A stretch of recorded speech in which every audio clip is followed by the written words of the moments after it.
기도하겠습니다. 세상의 어떤 방법으로도 씻어질 수 없는 우리의 허물과 죄를 예수 그리스도의 십자가의 보혈로 속량하시고 우리를 영원한 멸망 가운데에서 구원하여 주신 하나님 아버지, 그 크신 은혜와 사랑을 이 아침에 다시금 감사드립니다. 죄의 문제를 해결할 수 없어서 오히려 더 죄 가운데로 스며드는 어리석은 인생들을 생명 얻는 이름 가운데로 부르시고 인도하여 주셨기에 저희들이 이 아침 다시금 소망을 갖게 하여 주셨습니다.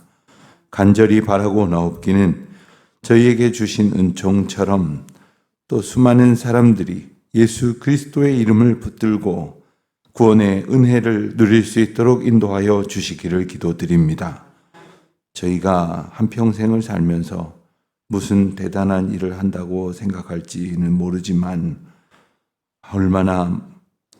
얼마나 많은 감격으로 또 얼마나 많은 시간 하나님 앞에 구원 얻은 자의 감격으로 생명의 이름 예수 그리스도를 선포하며 살아갈 수 있었는지를 또 그렇게 살고자 하는지를 돌아보는 가운데 복음 전도자로 또한 예수 그리스도 생명의 이름을 증거하는 예수 그리스도의 전도자로 살아가는 저희의 남은 삶이 되게 하여 주시기를 기도드립니다.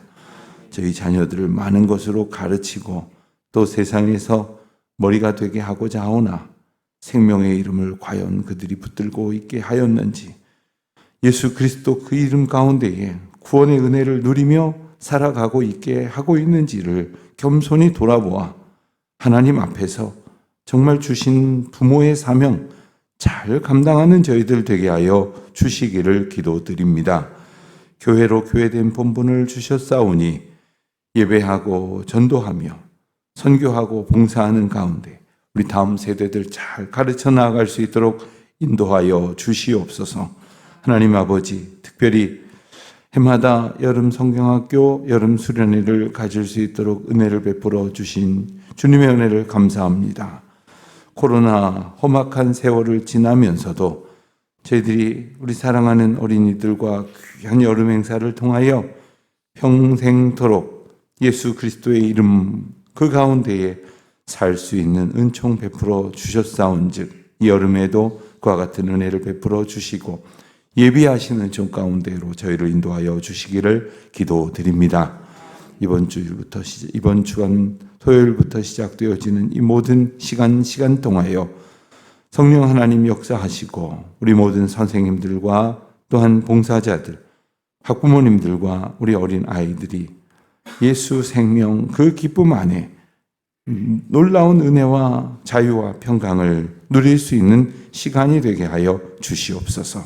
아버지 하나님, 저희 각 사람이 오늘도 하나님의 인도하심을 고대하며 그리고 그 인도하심 걸음 가운데 걷는 기쁨으로 살아가기를 원합니다. 하나님 함께하여 주시옵시고 주님의 인도하심을 따라 걷는 복된 날 되게 하여 주시옵소서. 혹 불편한 마음으로 걸어가는 길이 있습니까?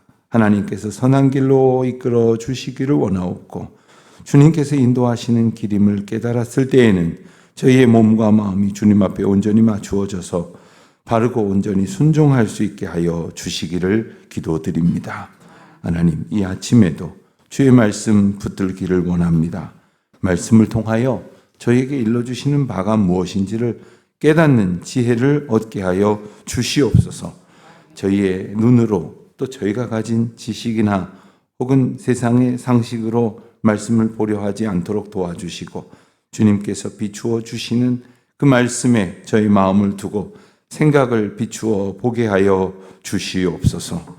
이 아침도 흩어진 주의 권속들 한 사람 한 사람 예비하시고 특별히 해외나 지방에 있는 우리 교우들 또 연약한 중에 병 중에 있는 우리 모든 성도들 하나님의 은혜 안에 거하게 하여 주시옵소서.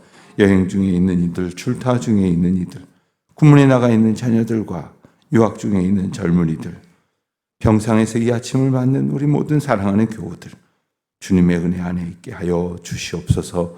감사드리오며 예수님의 이름으로 기도드립니다. 아멘.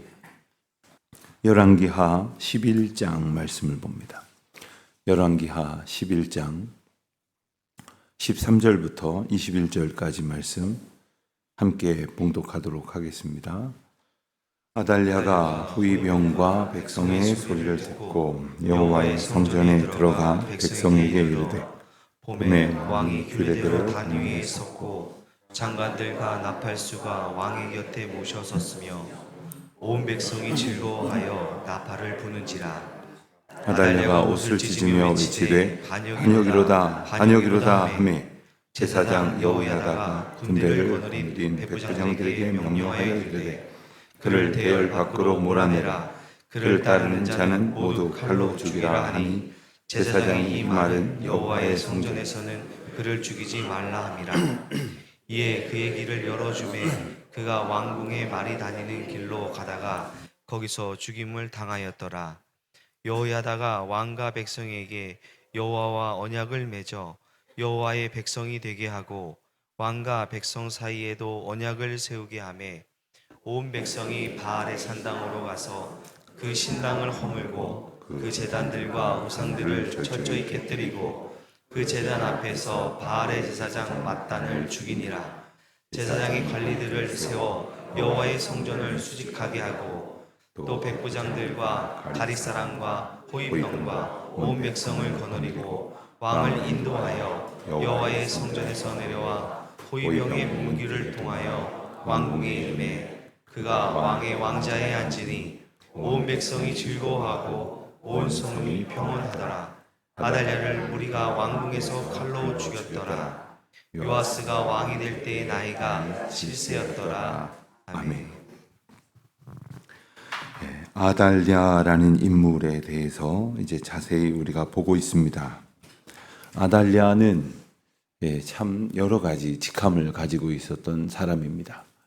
우선 아합 왕과 이세벨의 딸이었으니 아합 왕을 기준으로 하면 이제 공주가 되는 거겠죠.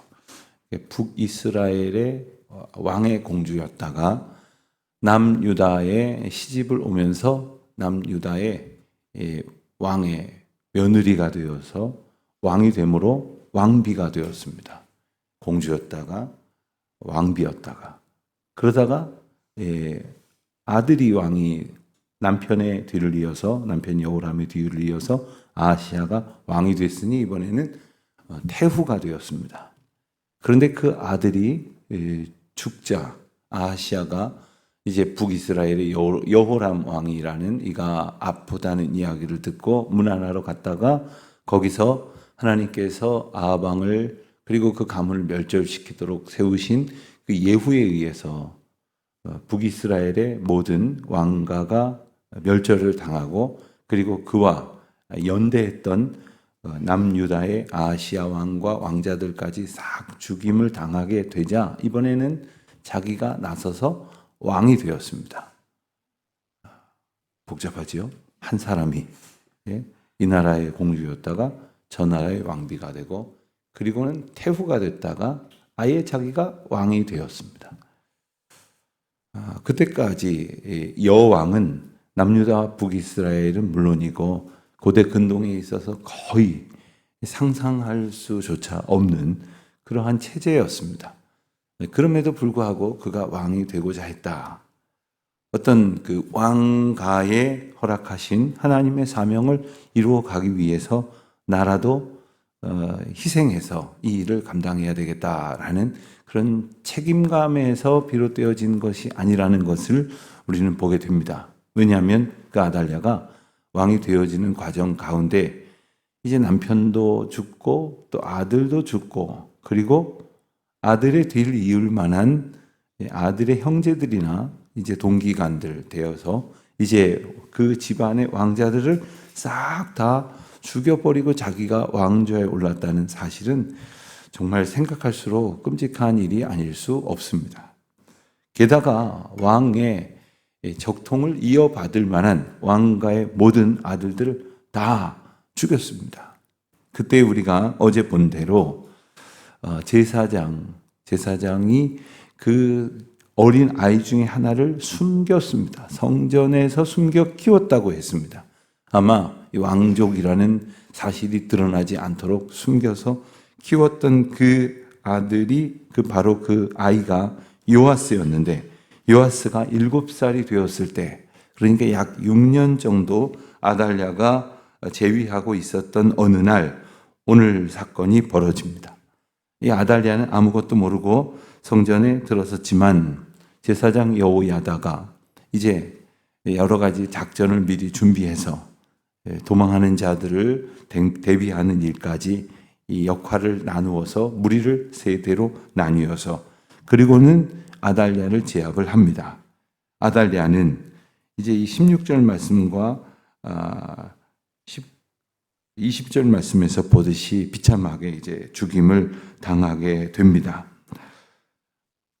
이 말씀은 또다시 어떤 그 왕좌를 두고 벌어지는 이 권력 투쟁을 단순히 묘사하는 것이 아닙니다.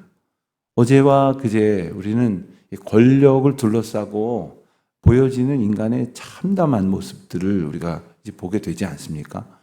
대통령 선거를 앞두고 있는 미국에서는 지금 극심한 혼란 가운데 있다가 극렬한 어떤, 정확하게는 아직 보도가 전해지지 않습니다만, 어떤 한 극렬 분자에 의해서 유력한 대통령 후보 중에 한 사람이 이제 암살을 당할 뻔한 그러한 시도를 우리가 듣고 깜짝 놀라지 않았습니까? 그런데 오늘 아침 조간신문의 제목을, 어느 신문 타이틀을 보니까 미국은 총을 들었지만 한국은 의자를 들었다. 무슨 소린가 봤더니 유세하는 그 당대표를 뽑는 유세하는 자리에서 그 자기들이 안고 있었던 의자를 가지고 막 몸싸움을 벌였다는 기사입니다. 제가 무슨 정치 논평가도 아니지만 왜 이렇게들까지 사느냐? 간단합니다. 그 권력이 전부라고 생각을 하기 때문에 그렇습니다. 별것도 아닌 일에 목숨을 건다, 이런 우리가 농담을 하기도 하는데, 권력, 정말 한 줌도 안 되는 것 가지고 죽이겠다고 달려들고, 그리고 정말 다시금 한참 지나서 서로 손 맞잡고 얼굴 보기 민망할 그런 상황을 동지라고 하는 이들이 보여주고 있습니다. 어디 그뿐입니까? 이런 말로 다 알 수 없는 그 참혹한 일들이 정치라고 하는 이름 가운데서 벌어지고 있는 것은 바로 그 권력이 자기가 쟁취함으로써 마구 휘두를 수 있다고 생각했기 때문이죠. 아달랴의 생각이 바로 여기까지였습니다. 아달랴는 이스라엘 백성들을 통치하시고 유다의 왕위를 이끄시는 하나님에 대해서 전혀 의식을 하지 않고 있었다는 겁니다. 이것이 잘못됐기 때문이죠. 예를 들면 여호야다 제사장이나 아니면 이스라엘 백성들이 아달랴가 왕위에서 하나님의 언약을 소망하고 기억하고 붙들고 의지하는 그러한 선정을 베푸는 지도자로 그 나라를 잘 이끌어 갔다면 아마 그러지 않았을 것입니다. 우리의 근본이 참으로 때로는 부끄럽고 또 과정이 하나님 앞에 옳지 않았어도 깨우쳐 뉘우침으로 하나님 앞에 온전히 나아가게 된다면 하나님은 우리를 온전히 거듭나게 하시고 용서하시고 새롭게 하실 것이겠으나 아달랴는 전혀 그렇게 살아가지를 않았습니다. 오히려 우상숭배를 행했으며 우상숭배를 온 백성들이 하게 했습니다. 18절 말씀을 보면 온 백성이 바알의 신당으로 가서 그 신당을 허물고 그 제단들과 우상들을 철저히 깨뜨리고 제단 앞에서 제사장 mat단을 죽이니라.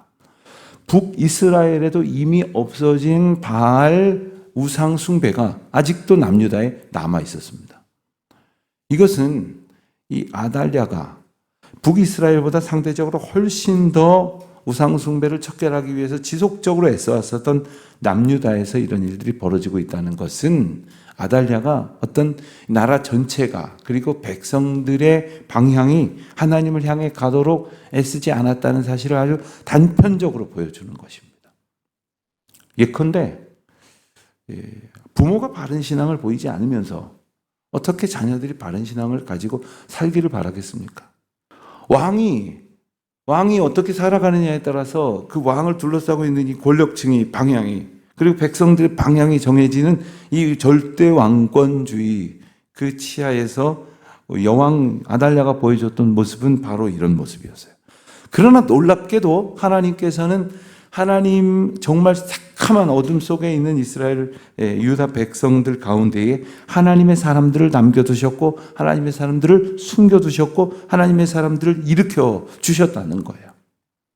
하나님께서 오늘 우리에게 이와 같은 은혜와 깨달음을 주신다는 것은 참 보면 불평하고 그리고 걱정할 수밖에 없는 그러한 현실 속에 살아가는 이 시대 가운데에서도 부족하지만 우리를 통해서 깨닫게 하심으로 그 하나님의 일들을 이루어가기 시작하신다는 것을 우리가 기억해야 한다는 겁니다.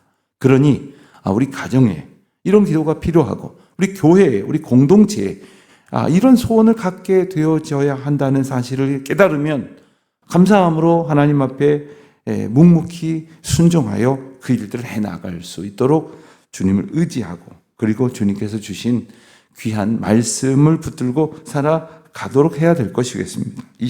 17절 말씀을 보면 제사장 여호야다가 왕과 백성에게 여호와와 언약을 맺어 여호와의 백성이 되게 하고 왕과 백성 사이에도 언약을 세우게 하매.